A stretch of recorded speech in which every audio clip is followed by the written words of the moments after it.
Here we go. We start with a glimpse of the layout room.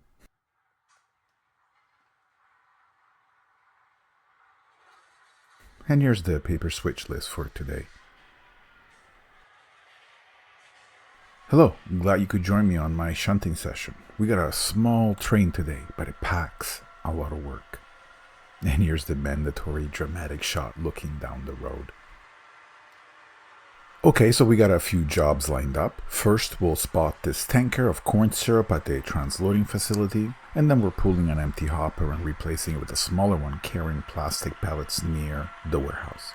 There's a few boxcars in the way. And finally, we're placing an empty flat car down by the team truck. Okay, let's have a mindful moment. Let's savor the train coming to a stop. Watch, listen.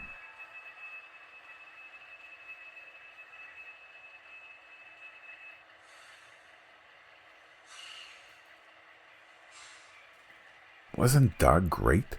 There's something calming about purposeful movement. The slow crawl of a train easing into a siding. It's like watching gears turn inside a watch. Nothing wasted, everything working towards something. In a world that often celebrates speed, there's a quiet power in deliberate motion. The train doesn't rush, it arrives.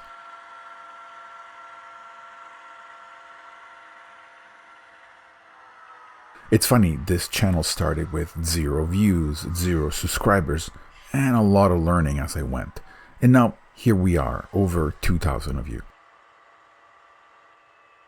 If you've been watching, commenting, or just quietly enjoying from the sidelines, thank you. Your support means more than you know.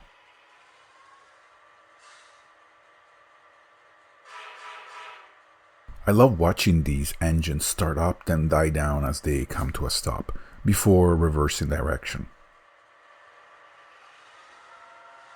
Okay, so now that we pulled out, we need to drop off our first load.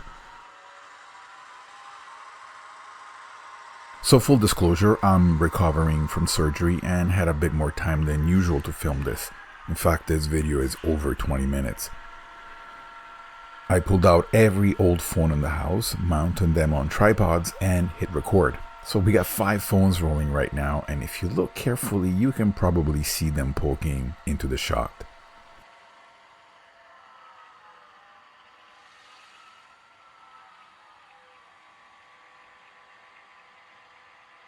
I have to admit that it was nice not to just take my time, but to have the time, because my only priority right now is to get better.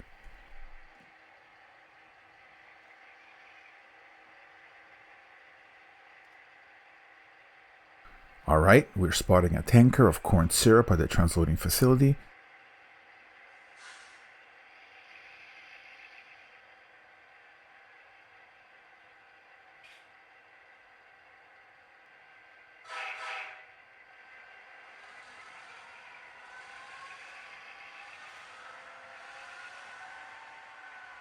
It's one car on one spur, but everything slows down for that single move.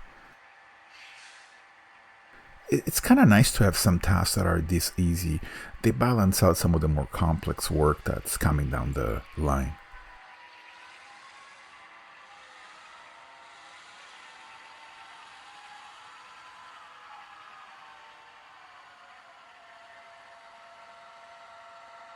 On the topic of support, I was generally touched to see this channel mentioned by creators I deeply admire. CP's Whiskey Creek and then Scale, Mog Hobby Stuff, and Southern California Scale Models.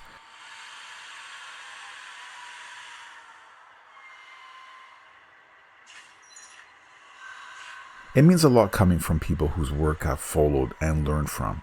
It feels a bit like when 2 railroads interchange. Different lines, but same destination. Now for the hopper swap down by the warehouse. We need to pull the big one and drop off the smaller one in its place. But first, there are 2 boxcars in the way, so those need to come out too. It's a bit of a back and forth dance, positioning cars in the order we want them in. It sounds straightforward, but on a small layout, every move matters. Nothing's wasted. It feels alive. I think that's part of the appeal of small switching layouts. You can't just throw cars around, you've got to think, plan, hold back. And that's where modernist thinking quietly slips in, through restraint, through the design that comes from limitation.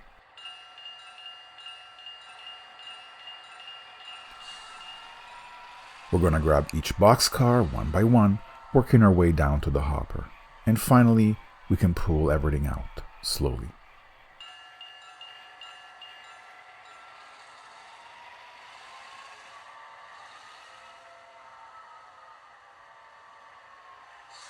The elegance comes from how little we need to do, but how intentional each action becomes.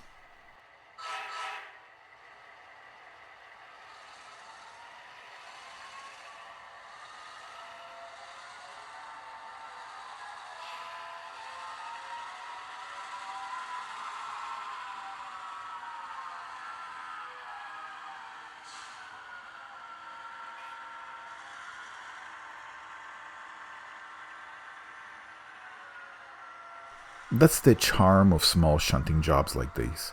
You don't rush, you don't overwhelm the scene, and if you go too fast, there's nowhere to go except maybe the floor.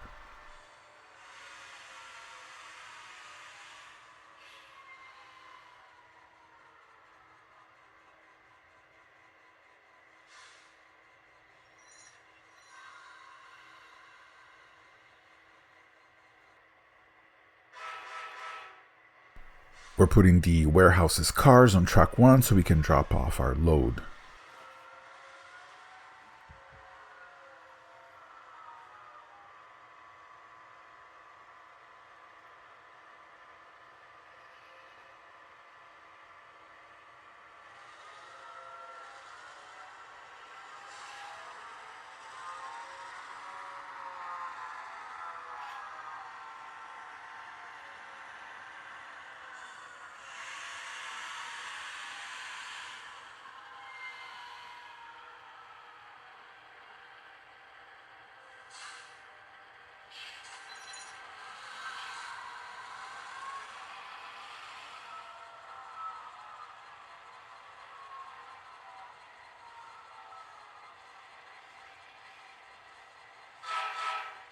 And in case you're wondering, I'm pulling slowly here to make sure coupler's actually connected.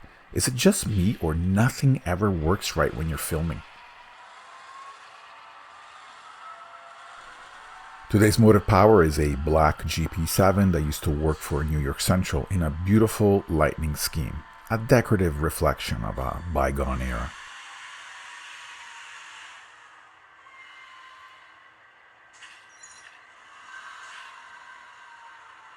Next to it, a red GP9 that still betrays its CP rail lineage, with that sharp red livery and the iconic modernist multimark that once defined an entire corporate identity. That little half circle, the multimark, it's more than a logo. It's a symbol of movement, direction, unity. CP Rail called it the world in motion, which is fitting, isn't it? And no, it's not Pac-Man or a pizza slice, though right now, I kinda wish it was. These engines come from different railroads, different eras, different countries even, but here they're working side by side. I kinda like that. It feels like a metaphor that people from different places can still work toward the same goal. A small reminder that the world works better when we pull together, not against each other.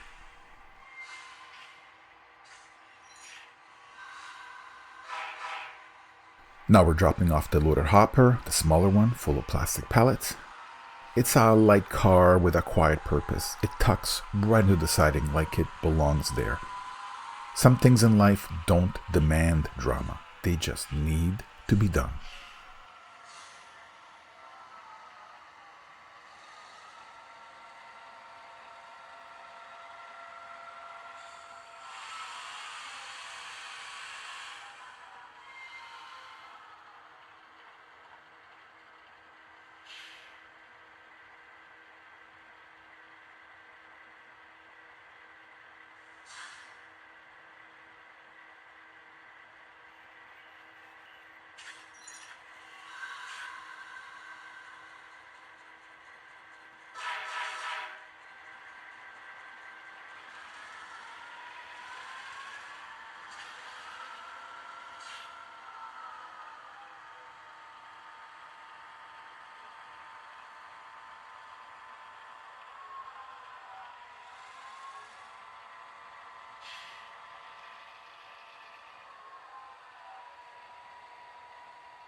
With that spotted, we pick up the rest of our train again.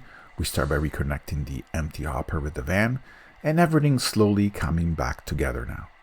All the scattered thoughts of a switch list slowly becoming a single idea again.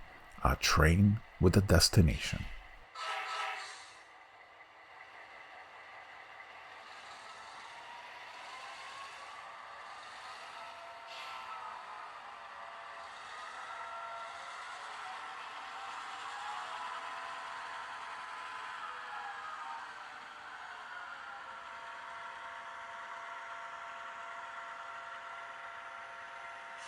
I have to admit that when the train slips into the fiddle yard, I always get a little caught off guard now. The train vanishes behind those buildings, not in a dramatic puff of smoke, but quietly, naturally, as if there's more world beyond the benchwork.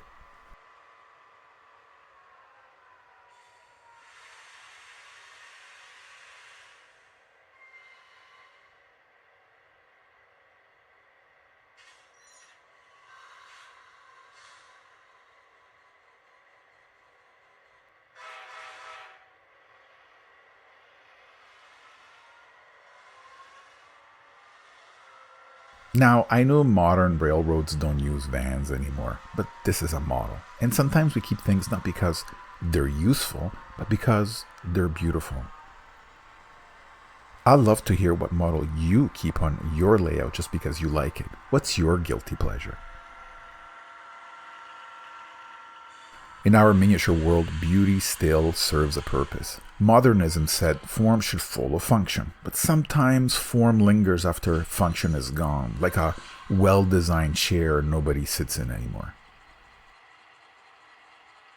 This van, a wide cupola CP rail in a bright yellow, brings up the rear like a punctuation mark, a full stop, a nod to when even the ends of trains have character.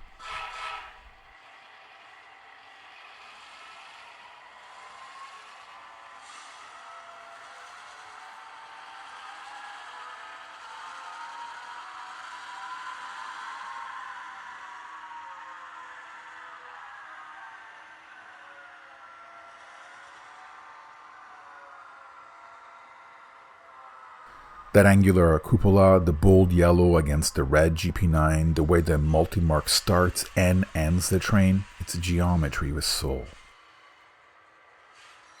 Even if it no longer serves a purpose, I like to think it still belongs, not out of nostalgia, but out of design.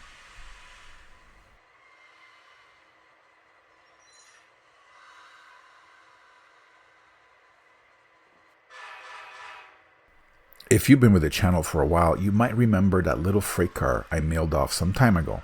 What started as a fun experiment became something more. It traveled from MLWQC, passed through a few other layouts, stopped at James Dundas Junction, and eventually arrived in Ottawa at M&M's layout. At one point, I thought it was gone for good, lost somewhere along the line. But instead, it kept moving across Canada and now across the border. Mark passed it on to Dave at the Crooked River and Eastern Railroad in Ohio, and Dave even made a wonderful little video about it. At the time of making this video, it reached Railfund Man in Massachusetts and working its way to Pennsylvania. It's a reminder that this hobby, sharing doesn't have to stay on screen. We can pass something real, a boxcar, a token, a story, and let it travel from one pair of hands to another. Can't wait to see where it rolls next.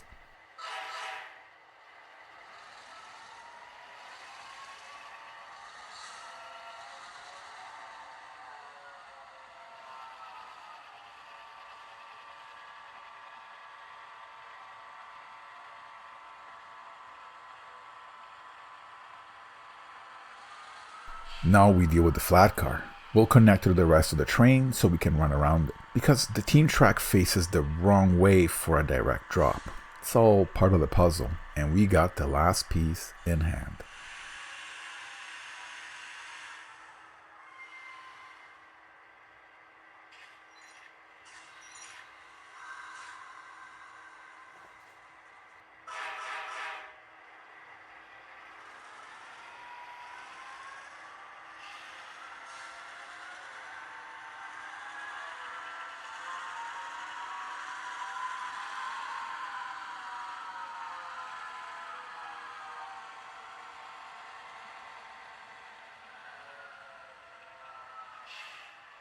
Limits like these force us to think differently.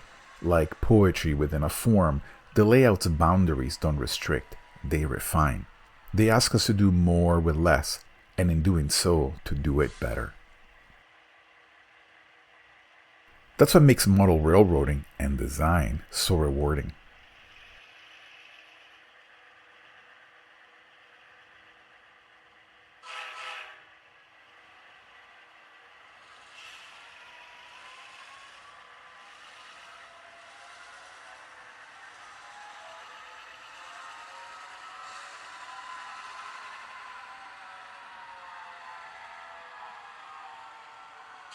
This is one of my favorite parts. Throttling up just a touch and letting these two engines run solo like a brief drag race across the yard. They've been working hard and now they get to stretch their legs.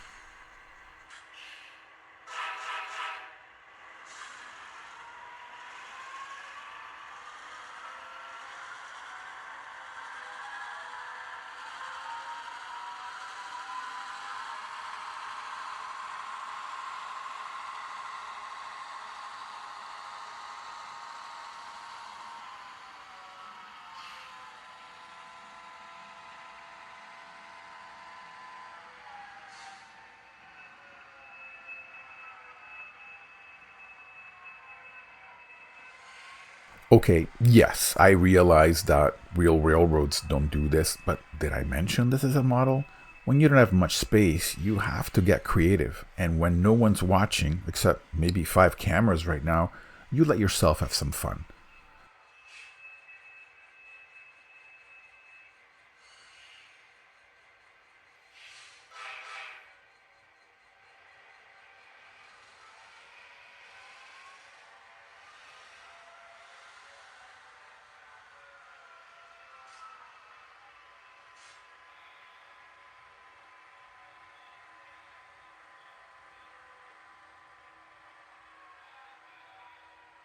We couple back onto the van, a little tug to clear the switch, and then forward again to the siding for our final delivery.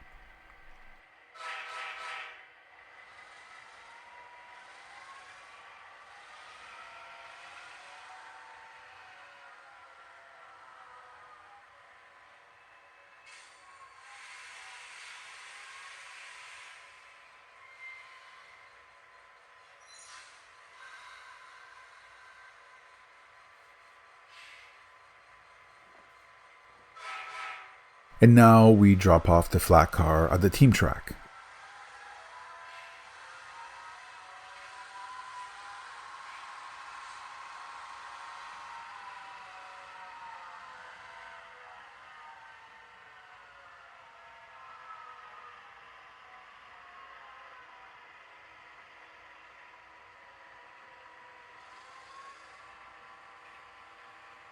It's empty, waiting. Maybe someone's expecting it. Maybe it's just meant to be here, for now.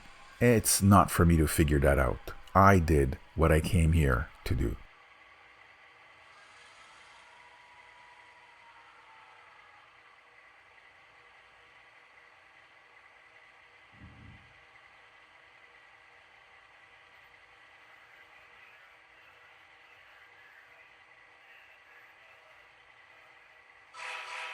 There's elegance in this kind of simplicity. Every car has a place, every move has meaning. When you only have a few sidings to work with, restraint becomes part of the art. You don't just operate, you compose. The switch list is your music sheet. Your engines are the musical instruments. We cross out the last items on the switch list. And that's it. Everything's been moved, spotted, swapped, and sorted. It's time to build our little train and head back to the rest of the world.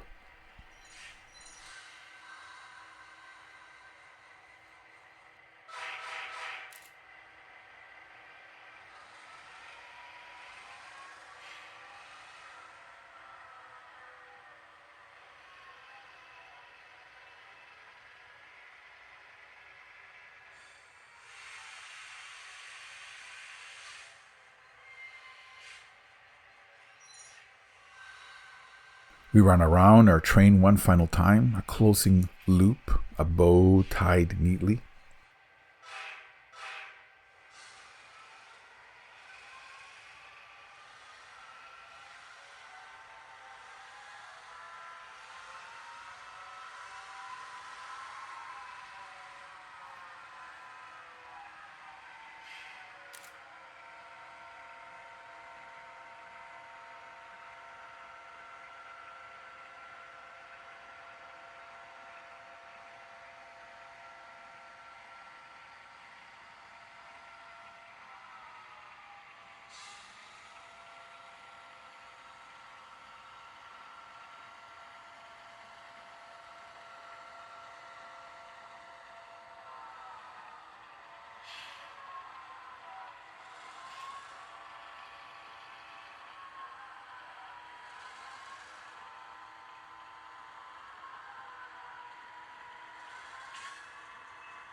And now the train is whole, assembled, ready to go. And there it goes, the whole train slipping through the fiddle yard, van and all, disappearing into a world implied, but never shown. We finished our work, the switch list is done. But more than that, we made order, we gave form to the chaos, we gave shape to a quiet kind of meaning. Every job a design, every siding a decision. We made a little sense of our little world. And maybe that's all any of us are doing. Thank you for joining me, and I'll see you next time.